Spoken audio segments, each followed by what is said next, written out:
Hi అండి, welcome to అందరూ తమిళమ్మాయి. లక్ష్మీవారం తీసిన వ్లాగ్ అండి. ఉదయం బాబుకి లంచ్ ప్రిపేర్ చేయడం కోసం కొద్దిగా ఎర్ర తోటకూర ఆదివారం వేపుడు చేసింది పోగా మిగిలింది కొంచెం ఉందండి. పప్పు వేసి చేద్దామని కడుగుతుంటే మా అబ్బాయి చూసి ఏంటమ్మా అది అన్నాడు.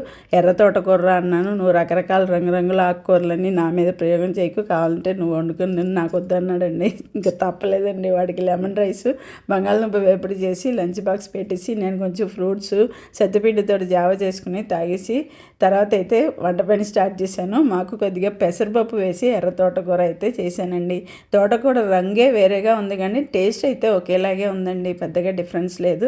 పిల్లల చేత ఆకుకూరలు తినిపించడం పెద్ద గండం అండి. అందుకే ఏ రొట్టెల్లోనో ఇందులోనో సన్నంగా తరిగి వేసేస్తుంటాను. మా చిన్నబాబు పెద్దబాబు ఇద్దరు కూడా ఆకుకూరలు చూస్తే దూరంగా వెళ్ళిపోతుంటారు. వాళ్ళ చేత తినిపించడం కొంచెం కష్టమే. అందరి ఇళ్ళల్లో పిల్లలు ఇలాగే ఉన్నారండి. తర్వాత బీర పొట్టు ఉంటే అది కొద్దిగా ఉలవలు వేసి పచ్చడి చేసేయండి. మీ ఇంట్లో అంతేనా? వీడియో చేయండి.